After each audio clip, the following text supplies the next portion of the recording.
Hey everyone, welcome to this session on leadership. And it is called Leadership in the Gemini season. And the reason that I call this a Gemini season, because we are in the Gemini season. This is May 27, 2020. And Gemini is very appropriate, right? A lot of times when I'm asked, let's say at a party or a networking event, Mark, what do you do?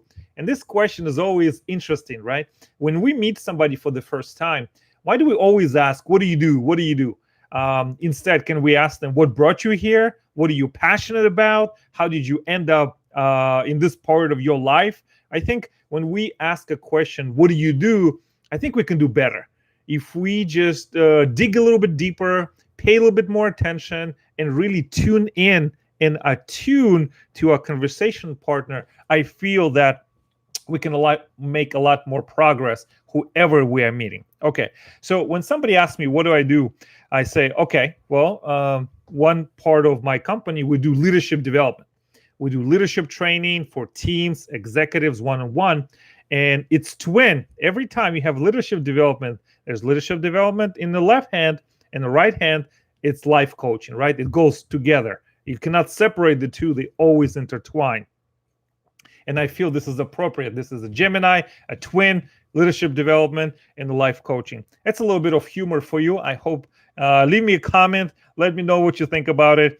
I feel that a lot of professional speakers, secretly, a lot of professional speakers wish and fancy themselves to be stand-up comedians. Not everyone can pull it off, but a lot of them really feel, think, and desire and aspire to be stand-up comedians. Some of them do really well, but not everyone. Okay, so let's go back to the leadership development and what's important to you.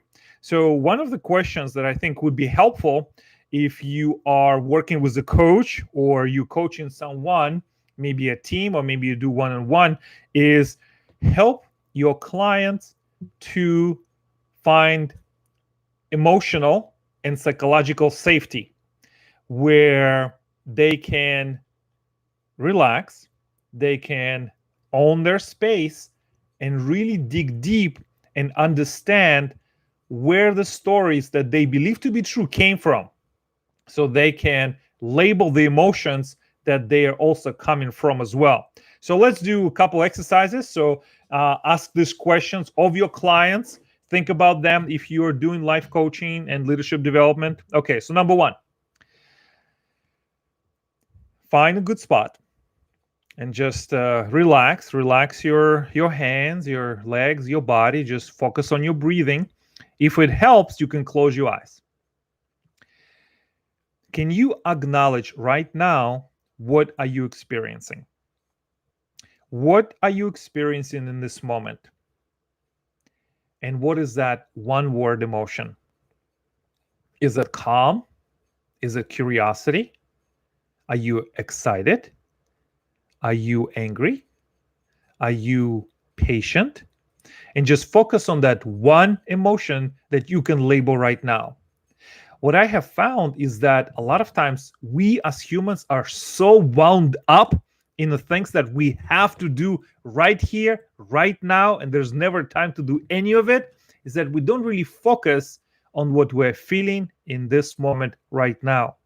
And a lot of times these skills and toolbox of resilience are forged in this moment. You see, this moment has led, everything in your life has led you to this moment, right? You were born, childhood, relationships, work, schooling got you here. And then how you respond in this moment will affect 1 week from today, 1 month from today, 1 year from today, maybe even 10 years. So this moment is the only one you have right here, right now. So just focus on that. You see, I feel that the great pause of 2020 has forced a lot of people with this discomfort, right? This uncomfortable feeling to sit with this discomfort, or maybe just sit in silence, or maybe just sit in a way that you can just reflect on what is really happening in your life. And I think this great pause may be a great blessing that we as human race, as humans have a chance to really wake up instead of just going to the next appointment, going to the see a doctor or going to see your friends mindlessly. We can focus on this moment right now. So take a breather, breathe in, breathe out, and acknowledge what are you feeling right now. Second step, accept your experience. This is not to fight. This is not to accuse. This is not to judge. This is not to confront. Just accept the experience. Accept what you're feeling. Not meaning that you're agreeing or embracing it fully. You just accept it. A lot of times we as humans, sometimes we fight it or we amplify it. One of the techniques we teach in my company and for all my clients and people who are interested in this work is how do we, instead of suppressing or amplifying our emotions, how can we just surf them?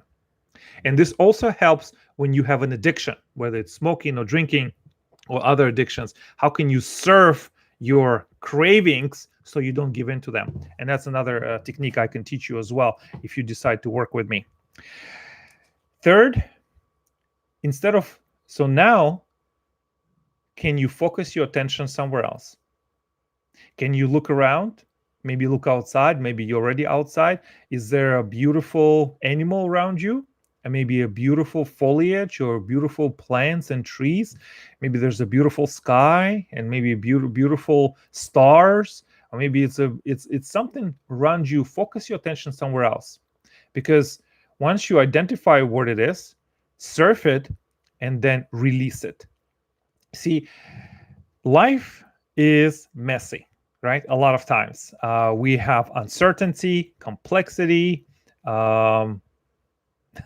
sometimes ambiguity. We don't really know what's going on.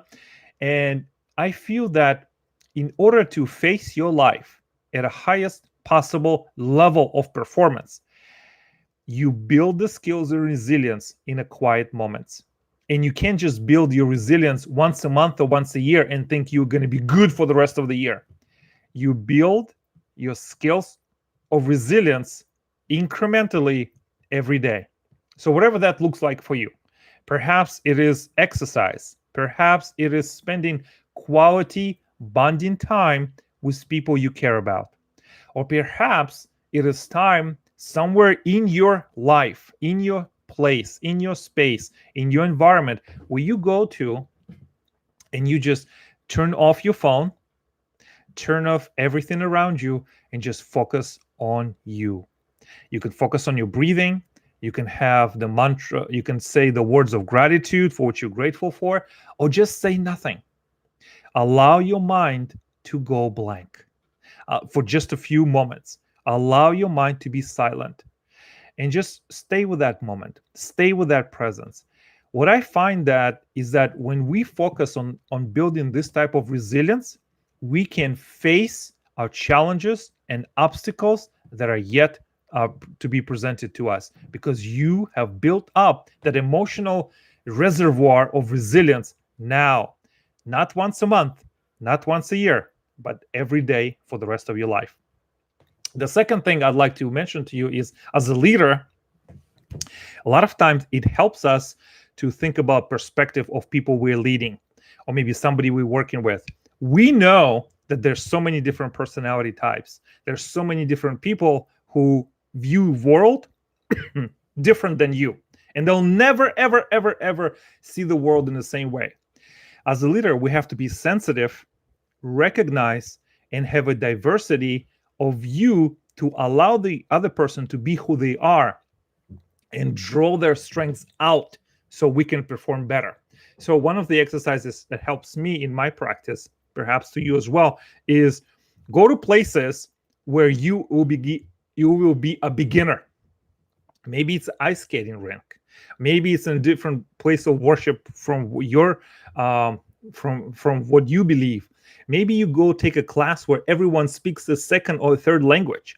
Or maybe you do an activity where you have no chance of guaranteeing success. There's no way you know the outcome of this event, but you go as a beginner. When you humble yourself, when you place yourself in a place where you have the courage to be bad at something new, you learn humility, you learn how to build rapport with others in a very efficient way, and you learn to have a diverse point of view. When you have a diverse point of view by taking risks, by taking action, you will lead your team at a higher level. So, to sum up, from what we talked about today, we covered a lot, and I know sometimes it feels like it's overwhelming. But remember, find a way to acknowledge what you experience it, label those emotions, and then release it. Build your reservoir of emotional resilience every day, not once a year. And finally, stay curious intellectually, spiritually, physically, that you are curious about other people's point of view. Have a diversity of thinking experience so your toolbox of leadership can only grow and be more effective. Now, remember, there's people right now who have less experience than you have, who have less qualifications than you do, but they're living their life that only you can dream about. The difference between those people and you is those people have taken action. They failed. They were not perfect. They were present. They made progress. And that's the difference. So my wish for you is that you take some of these thoughts, this instilled insights, and apply it to your life. It doesn't do you any good just to listen to me and tune in. You have to apply and experiment and try to see what works best for you. I love to hear from you. Make sure you write to me, have comment, share this with everyone you care about. And I'll see you next time.